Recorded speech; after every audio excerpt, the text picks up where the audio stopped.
కూటమి ప్రభుత్వం వల్ల దగాపడుతున్న ప్రజల్లో చైతన్యం తీసుకొచ్చేందుకు ఆగస్టు 4వ తేదీ నుండి బాబు షూరిటీ మోసం గ్యారంటీ అనే కార్యక్రమాన్ని ప్రతి ఇంటికి తీసుకువెళ్లాలని మాజీ శాసనసభ్యులు అన్నాబత్తుని శివకుమార్ పిలుపునిచ్చారు.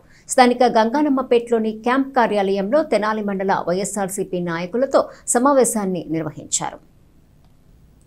వైసీపీ ప్రభుత్వంలో ఇచ్చిన సంక్షేమం, చేపట్టిన అభివృద్ధి ప్రజలకు తెలియచెప్పాల్సిన అవసరం ఉందని, ప్రజలను మోసం చేసి అధికారంలోకి వచ్చిన కూటమి ప్రభుత్వం నేడు సంక్షేమాన్ని, అభివృద్ధిని చేపట్టకపోగా సమర్థించుకునే ప్రయత్నం చేస్తున్నారని మాజీ శాసనసభ్యులు అన్నాబత్తుని శివకుమార్ అన్నారు. ప్రజలకు ఇచ్చిన హామీలు అమలు చేయాలంటే రాష్ట్రాన్ని అమ్ముకోవాలని అచ్చెన్నాయుడు అంటున్నారంటే ప్రజల్ని ఏ విధంగా మోసం చేస్తుంది, ప్రజలకు చెప్పాల్సిన అవసరం ఉందని చెప్పారు. గత ప్రభుత్వంలో సంక్షేమం ఇచ్చేటప్పుడు రాష్ట్రం శ్రీలంక అవుతుందని విమర్శలు చేశారని, అయినప్పటికీ సంక్షేమం ప్రతి ఒక్కరికి ఇవ్వటం జరిగిందని చెప్పారు.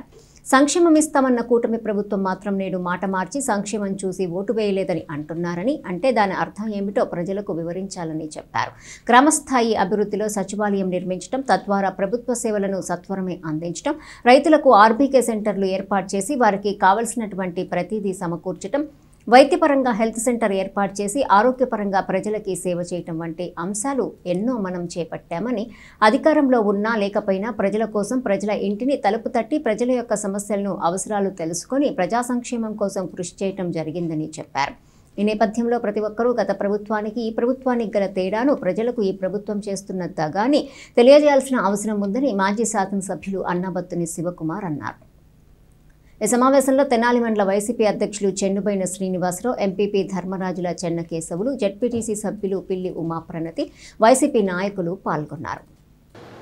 జగన్మోహన్ రెడ్డి గారి నాయకత్వంలో వైఎస్ఆర్ పార్టీ ఏ రకంగా 5 సంవత్సరాల సంక్షేమాన్ని అభివృద్ధి చేసిందో, కూటమి ప్రభుత్వం వచ్చినాక ఏ రకంగా రెండూ చేయటం లేదు. ఇటు మనకన్నా ఎక్కువ ఇస్తామన్న సంక్షేమం చేయటంలో లేదు, అభివృద్ధి పదంలో ఈ రాష్ట్రాన్ని తీసుకెళ్తున్నారంటే అది లేదు. ప్రజలు గమనించారు, ఇదేంటి సంక్షేమం ఇస్తామని చెప్పి సంక్షేమం ఇవ్వటం లేదని. అందుకే మన నాయకుడు జగన్మోహన్ రెడ్డి గారు బాబు షూరిటీ మోసం గ్యారంటీ అని చెప్పి ఈ కార్యక్రమాన్ని ప్రజల్లో తీసుకెళ్ళమని మనందరికీ దిశాదశని నిర్దేశించారు. ఇక్కడ ఉన్న నాయకత్వం మొత్తాన్ని నేను కోరేది ఏంటంటే, ఈ ప్రోగ్రామ్ని గ్రామ లెవెల్లో ప్రతి గ్రామంలో నేను మీ అందరిని అడిగాను ఇంతకుముందు ఎలా చేద్దామంటే కొంతమంది సూచన చేశారు. ఎందుకంటే మనందరం ఆల్రెడీ గడప గడప తిరిగిన అనుభవం ఉంది. అధికారంలో లేనప్పుడు తిరిగాం, అధికారంలో ఉన్నప్పుడు తిరిగాం. ఇది బాగా గమనించండి. నేను శాసనసభ్యుడు కాకముందు గడప గడప తిరిగాను, శాసనసభ్యుడు అయినా కూడా ఈ నియోజకవర్గంలోని ప్రతి గడపకి తిరిగాం. సంక్షేమం అందుకునే ఇల్లు ఏ పార్టీ అయినా పేదవాడి ఇల్లు అందరికీ తెలుసు. ఆ ఇళ్ళకెళ్ళి, అయ్యా ఇంతకుముందు అమ్మఒడి నీకు వచ్చింది, మరి ఇప్పుడు మీ ఇంటి 2 పిల్లలు ఉన్నారు, వచ్చిందా?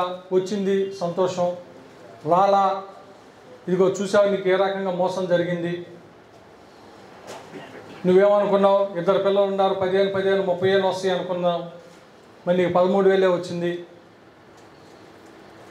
అది మనం చెప్పటం మన బాధ్యతని ఫీల్ అవుతున్నాను నేను. అప్పటికప్పుడు వాడు నీకు చెప్పచ్చు, కానీ వాడు ఆలోచించుకుంటాడు. నిజమే కదా, జగన్మోహన్ రెడ్డి గారు ఒక ఇంటికి ఒకరికి ఇస్తే మేము 2కి ఇస్తాం, 3కి ఇస్తామని చెప్పి ఈ రకంగా మోసం చేశారు. అట్లాగే రైతు కుటుంబాల్లో రైతు భరోసా మనం 13,500 వేసాం, 20,000 వేస్తా అన్నారు, ఇంతవరకు ఇలా. ఇలా అనేక సమస్యలు ఏ రకంగా మోసం చేసిందో. వైఎస్ఆర్ పార్టీ ఎప్పుడు పేదవాడి పక్షాన ఉంటుంది, అధికారంలో ఉన్నా అధికారంలో లేకపోయినా. ఇది బాగా గమనించాలి. మనం అధికారంలో ఉండి పేదవాడికి సంక్షేమం ఇచ్చాం, ఈరోజు ప్రతిపక్షంలో ఉండి పేదవాడికి ఎగ్గొడుతున్న సంక్షేమాన్ని ప్రభుత్వం చేత ఇప్పించే విధంగా చేయటం. 2 పార్టీ స్ట్రెంథన్ చేసుకోవటం. డెఫినెట్గా ఈ కార్యక్రమం ద్వారా ఎంతోమందికి మేలు కూడా చేకూరింది. అలాగే గ్రామంలో ఉన్న సాధారణ వ్యక్తులు కూడా, సంక్షేమం పొందని వ్యక్తులు కూడా వైఎస్ఆర్ పార్టీ వాళ్ళు వచ్చి సంక్షేమం వచ్చిందా రాలేదా అని అడిగినప్పుడు ప్రభుత్వం కూడా వాళ్ళు ప్రతి ఇంటికి తిరుగుతున్నారో ఎక్కడ సంక్షేమం రాలేదో తెలిసిపోతుంది అని ఇక్కడ ఉన్న ప్రజాప్రతినిధులు కూడా ఎలక్ట్ అవుతారు. రేపు సంక్షేమం ఇచ్చే దాంట్లో కనీసం పార్టీలు చూడకుండా పేదవాడికి సంక్షేమం ఇచ్చే దాంట్లో మనం కృషి చేసిన వాళ్ళు అవుతాం.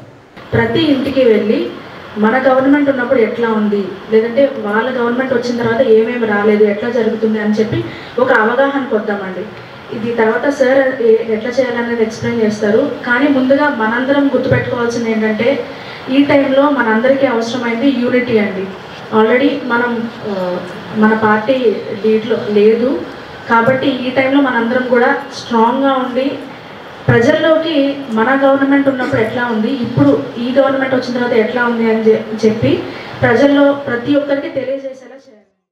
ఆ గ్రామంలో ఉన్నటువంటి ఆ గ్రామ కన్వీనర్ కానీ సర్పంచ్లు, ఎంపీటీసీలు, అక్కడ ముఖ్య నాయకులందరితో కమిటీలు ఏర్పాటు చేసుకొని వాళ్ళతో పాటు ఇక్కడ తెనాలి ఎంపీపీ చెన్నకేశ్వర గారు కానీ, సోదరు జడ్పీటీ ప్రణీత గారు కానీ, మేము పార్టీ నాయకులు, ఎమ్మెల్యే గారు కూడా ఆ గ్రామాల్లో పాల్గొని ప్రతి ఒక్క ఇంటికి సంబంధించి కూడా మరి చాలామందికి పెన్షన్లు ఇస్తున్నాం అంటున్నారు కానీ పెన్షన్లు చాలామందికి రావట్లేదు ఇంకా గ్రామాల్లో. మరి అదేవిధంగా రైతులకి రైతు భరోసా ఇంతవరకు ఇవ్వాల, మరి ఉచిత బస్సు అన్నారు ఉచిత బస్సు ఇవ్వాల, గ్యాస్ కనెక్షన్ అన్నారు గ్యాస్ కనెక్షన్ ఇంతవరకు సబ్సిడీ కూడా సరిగ్గా వేయట్లా. మరి అట్లా అన్ని సమస్యలు కూడా ఉండే గ్రామంలో సంబంధించి కూడా మనం ఒక గ్రామ ప్రణాళిక రూపొందించుకొని ప్రతి గ్రామంలో ఆ పార్టీ కమిటీలు ఎవరైతే ఉన్నారో వీళ్ళందరితో కూడా కోఆర్డినేషన్ చేసుకొని పెద్ద గ్రామాలు అయితే 2-3 కమిటీలుగా